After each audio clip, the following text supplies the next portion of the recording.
The first time your revenue drops sharply, it hits different. Not a small dip, not a slow month. I mean when you open the numbers and realize you're down 30%. Your body reacts before your brain does. You start replaying everything. What changed? Did I break something? Is this the start of a slide? The first real revenue drop doesn't test your income. It tests your nervous system. I remember the first time it happened to me. The business wasn't new anymore. Things had been working. There was rhythm. There was predictability. And then one cycle came in lighter. Not catastrophic, just noticeably lower. And what surprised me wasn't the math. It was the internal reaction. Because when income rises, you start to quietly believe the floor has moved up permanently. You don't say it out loud, but your decisions start reflecting it. Your spending adjusts slightly. Your expectations adjust. Your sense of stability adjusts. So when revenue pulls back, even temporarily, it feels more dramatic than it actually is.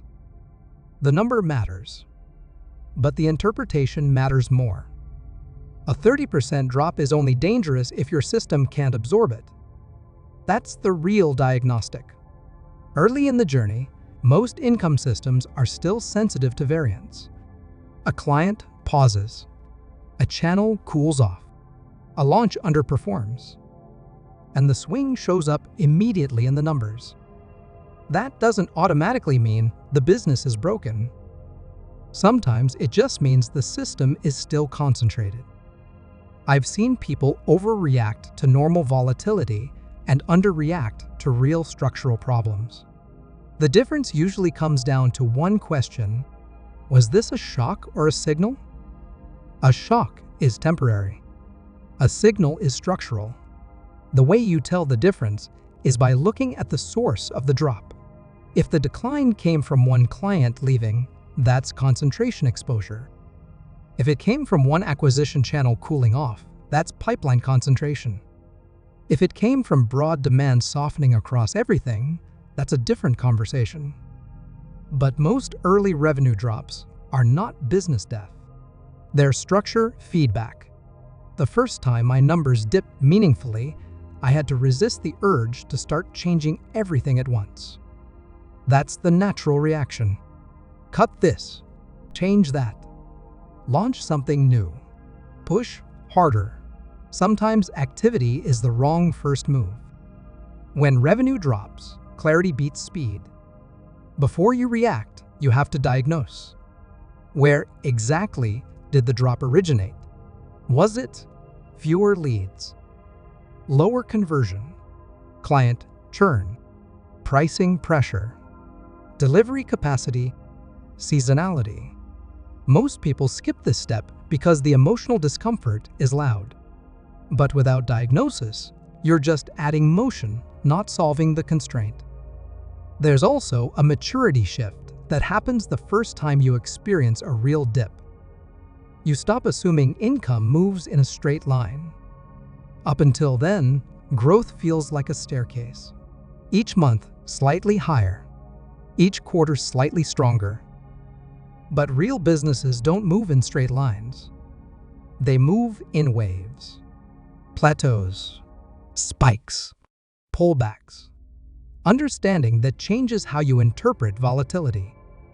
Stable builders expect variance. Fragile operators fear it. That distinction matters. Now, to be clear, a 30% drop should never be ignored. It's information. But it shouldn't automatically trigger panic either. You're looking for pattern. One soft cycle is noise. Repeated soft cycles in the same area that signal. There was a point where I noticed a dip, and my first instinct was to push acquisition harder. But when I actually looked closely, the real issue wasn't top of funnel. It was concentration. Too much revenue tied to too few sources. The drop didn't create the fragility. It exposed it. That's often what these moments are. Reveals. Another thing nobody talks about is how revenue drops interact with your cost structure. If your burn is tight, a 30% dip feels loud. If your margin is wide, the same dip feels manageable. That's why earlier we talked about not upgrading lifestyle too fast. Because margin absorbs volatility, thin margin amplifies it. Revenue volatility is inevitable. Structural fragility is optional. You can't eliminate variance completely. Markets shift. Clients change. Channels cool off. But you can design a system that doesn't overreact every time the numbers breathe. That usually means diversified acquisition, balanced client mix, pricing with room for error, and enough margin that one soft cycle doesn't trigger emergency behavior. The first time your revenue drops meaningfully is actually a milestone most people don't recognize. It's the moment the business stops being theoretical. Up until then, everything feels like upward momentum. After that moment, you understand what durability really means. You stop optimizing only for growth. You start optimizing for shock absorption. That's a different level of thinking, and it's one of the quiet transitions from early operator to more experienced builder. So if you ever open the dashboard and see that uncomfortable drop, don't assume the system is failing. Start by asking better questions. Where did the drop originate? Is it isolated or systemic? Is it temporary or repeating? Is my margin wide enough to absorb normal variance? Because the goal isn't to build income that never moves. That's unrealistic. The goal is to build income that can move without destabilizing you every time it does.